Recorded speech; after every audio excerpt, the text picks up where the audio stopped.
how to do an oil change on your S197 with a 5.0. First step, first things first, grab your correct oil and your amount. These 5 liters hold 8 quarts. You take either a 520 weight or a 550. I'm using 530 just for a little extra added protection for the miles the car has. Good tip of advice to start off with: take off your oil cap, place it on your hood latch. Reason being is because if you drop your hood and you're not fully finished with your oil change, that hood, that cap right there, is going to remind you, hey ding-a-ling, either oil hasn't been added or you're not done with your oil change. Do not forget that step. Next, make sure you grab the correct filter. Today I'm using an EcoGuard synthetic oil filter. Reason being is, even though I change my oil every 3,000 miles, being a performance car, I just like the synthetic stuff. No way am I running at 10,000 miles, nor 10,000 miles on this. No thank you. Step number 2, I place the funnel in my car just to add oil a little bit easier. But it is time to get under the car. So, fun fact, these S197s that come with the tray, these do not come off all the way on the 11 to 12s and probably 10s, but you take an 8mm and you're going to take these 2 pieces off right here. 2 screws.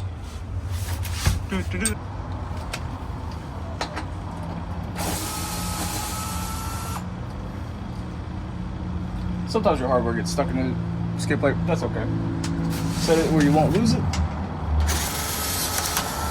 Take off the other side, and then voila.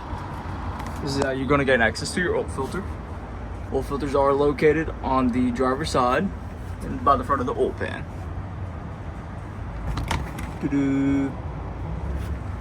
Next step.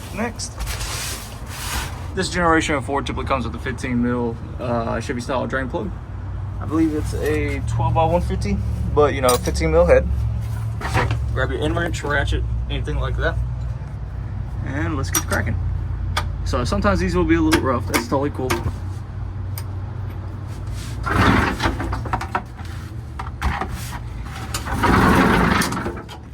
Me being me, since I work in an oil shop, I have easy access to draining my oil every single time. For you other guys out there, I'd recommend going to get one of those trays or pan from AutoZone and, you know, draining it in that.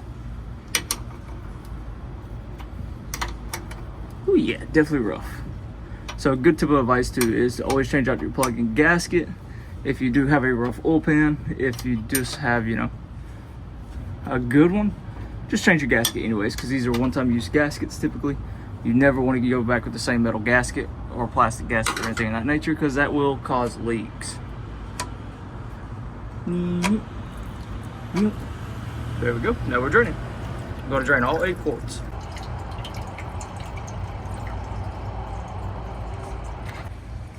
So once your oil is pretty much done draining, I'm going to install my new plug and gasket.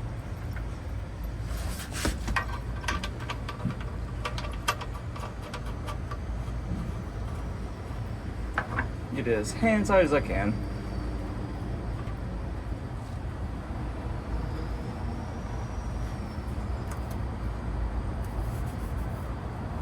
Wipe any residue.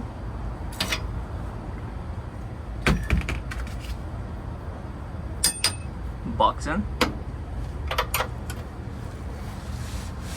And tighten her down. Make sure she's nice and snug. After you're done tightening down your plug where you're clear to add, next step, verify my gasket on my new oil filter. We're going to take off the old one. So let's get that bad boy taken off. Let's see if I can do it on. One-handed's a little hard this morning. Use your little trusty bend wrench. Just crack it loose. So now, so this little front skid plate is going to act like a little drain point for your car. It's going to end up coming out of here, and sometimes over here, depending on how low yours is hanging over, you know, time with these plastic parts. So first it's going to dribble out there, it's going to collect, and then feed out down that way. Typically that's how it goes, but mine's kind of angled, so I don't think that's how mine's going to go today. Yeah. Holding the camera at the same time is not awesome. So we got that verified. Next step, is to lubricate our new gasket. Verify no trash or anything's on there. So one of the easiest ways to lubricate your gasket is literally get some of that old oil off your oil filter and just go around your gasket. Just lubricate it that way, it doesn't create a tight fit or anything for your next oil change. So I'm taking an old one. Oh, actually I'm gonna take your new one and go on up. So when you get these all the way down to the base plate, that gasket's touching, you only want to give it 3/4 of a turn. That's tight. So now that the oil change on the bottom side is complete, we're going to do a wash down on this after we add our oil on the top side. So I'm using Mobil 1 high mileage 530, 8 quarts, because that's the fill quantity on these, 8 quarts. Typically they say run 520 for these cars, but I'm using 530 just because I have 115,000 miles. So now that we got our oil in and everything, it's time to clean up. So me personally, I like to wipe down these trays. Just give it a little wipe down. Wipe down your every bit around your oil filter. Make sure it's nice and clean so you don't see no drippage or anything. That way you don't think you have an oil leak.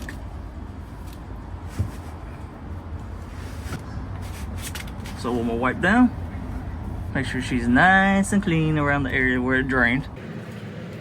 Nice and clean. Super simple and easy. And the last thing is to reinstall.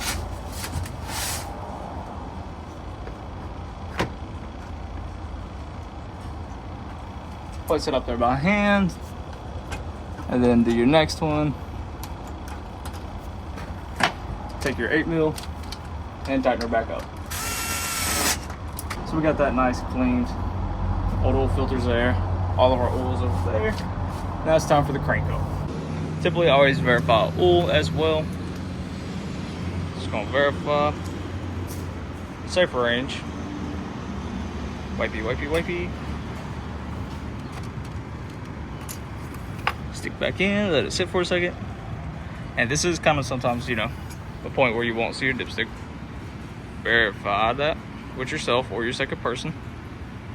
Nice and clean. And full. That's the important part. Alright, now we got that done. Let's crank her up and see how she does. Should sound much better.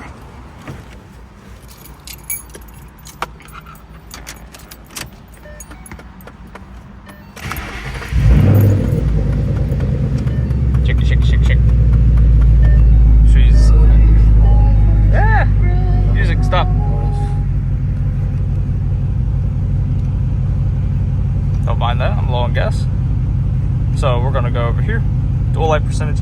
Mine's had 100% because this does get stuck on certain cars. Even with a new battery or taking off the cables and then putting it back on, it did not reset mine, but that's fine. So for you guys who it does work for, just hold down your reset button and it will say set to 100%. There you go. That is your oil change.